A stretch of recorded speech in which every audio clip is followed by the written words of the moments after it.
L'analyse déjà sur le plan comptable, elle nous permet d'être qualifiés. Donc ça c'est le premier objectif rempli. Après, il est vrai qu'avec les 30 dernières minutes de la première mi-temps, on aurait mérité un score plus large puisqu'on a quand même échoué de nombreuses fois très très proche de l'embut et ça nous aurait permis d'être dans de meilleures conditions pour jouer la seconde mi-temps dans un contexte un peu plus difficile puisqu'il a beaucoup plu. Mais bon, dans l'ensemble, même si on n'est pas dupe et on sait que clairement on n'avait pas tout son potentiel, on a quand même rempli une bonne part de la feuille de route en emportant ce match. C'est bien ça le plus important.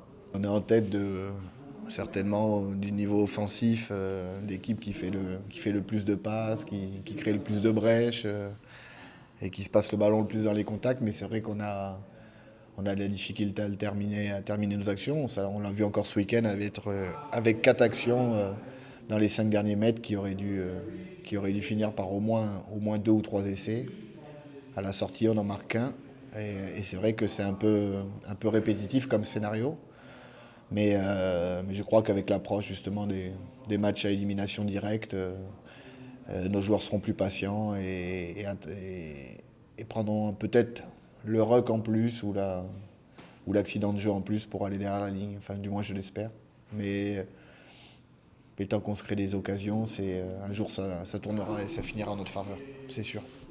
Le jeu et le travail, c'est certainement de continuer à travailler sans mettre trop de pression. Rajouter de la pression à des buteurs pas en réussite, c'est pas très bon, mais ils y travaillent. Alors après, sur ce match-là, c'était un peu particulier. Il y avait énormément de vent et vous avez vu que les deux buteurs, enfin les trois buteurs, puisque deux de notre côté, enfin les quatre même, deux de notre côté et deux de leur côté ont eu beaucoup de déchets.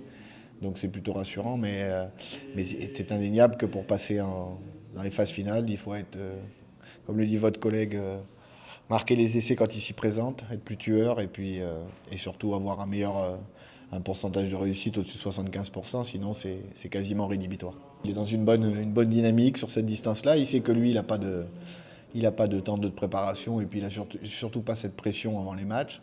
Donc il pose son ballon, il tape et c'est vrai qu'il a de la réussite en ce moment. Il en a vu il y a quelques mois et quelques années aussi, puisque c'est pas nouveau, comme j'ai pu le dire.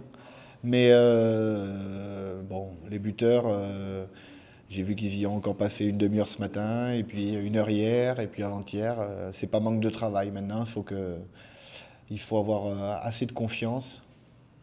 Et ils ont la conscience professionnelle, mais ils ont pas encore assez de confiance. Et il faut qu'ils aient cette envie de faire gagner leur équipe et d'assumer en cas d'échec aussi. Ça, c'est très important. D'assumer leurs échecs et de continuer. On n'a pas notre avenir en main. On sait qu'on est qualifié, mais il faudrait une défaite de Toulon ou de Racing Métro et surtout une victoire de notre part pour pouvoir accéder à la place de quatrième. Donc on verra ça. On va essayer, nous, de notre côté, de remporter ce match pour se donner le maximum de chance. Et puis après, on écoutera la radio ce qui se passera ailleurs. Mais de toute façon, quoi qu'il arrive, il nous faudra que ce soit à domicile, le quart de finale ou à l'extérieur, avoir énormément de fraîcheur et d'enthousiasme pour pouvoir rivaliser avec les meilleurs. On ne peut pas influer malheureusement sur les joueurs qui sont sur le terrain pendant qu'on a les scores, mais il est évident qu'il nous faut gagner. Donc on n'a pas 36 solutions. On essaiera d'aller faire un match plein à Grenoble et de certainement, pour pouvoir certainement espérer recevoir, mais ça me paraît compliqué. Ce match-là fait partie de la première partie du championnat, mais bien évidemment que tout le groupe et tout le collectif est d'ores et déjà tourné vers le quart de finale, qu'il soit à domicile ou à l'extérieur. C'est pas peu importe, mais ça sera de toute façon les mêmes hommes sur le terrain. On arrive dans le mauvais time, donc on pense beaucoup à nous. On essaie de rechercher les accus de ceux qui ont beaucoup joué. On essaie de faire jouer un maximum de joueurs pour justement trouver cette fraîcheur. Ce qui s'est passé à Oyonnax, peut-être que ce sera le même cas à Grenoble, on ne sait pas encore.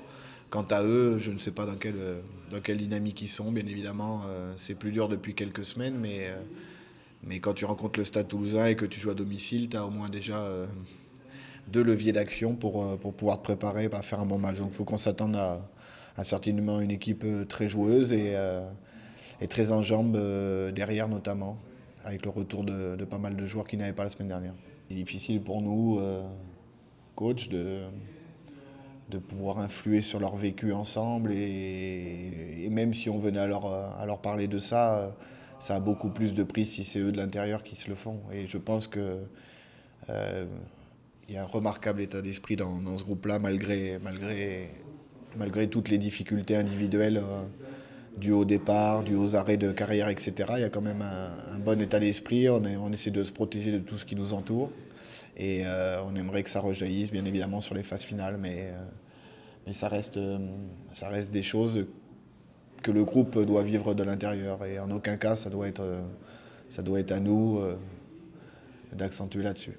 Moi, j'ai beaucoup plus d'affinité pour des garçons comme Clément et Vincent, avec qui j'ai joué déjà, avec qui j'ai partagé énormément de choses, avec qui on a gagné beaucoup de titres. Et c'est quand même mes lieutenants qui m'ont permis, dans les 5 dernières années, en tant qu'entraîneur, de m'appuyer sur des garçons comme ça, parce que je savais que c'était mes relais, je savais que c'était mes joueurs expérimentés, et je savais que c'était au-delà de ça, et quand on dépasse un peu le travail, tout simplement mes copains. Donc, bien évidemment que ça fait quelque chose, mais quoi de plus merveilleux pour notre équipe, pour notre groupe et pour des gens comme ça, d'essayer d'aller le plus loin possible et d'avoir la fin le plus heureuse possible, la plus heureuse possible. Voilà, donc ça serait dans le plus beau des rêves, mais on n'est pas dans un rêve, on est dans la réalité. Aujourd'hui, il y a un match très important à Grenoble qui nous permettra en cas de victoire de regarder les autres. Et puis après c'est leur histoire, comme je vous l'ai dit, et s'ils ont envie de se le peler les uns pour les autres et pour partir du mieux possible, et on y croit tous très fort.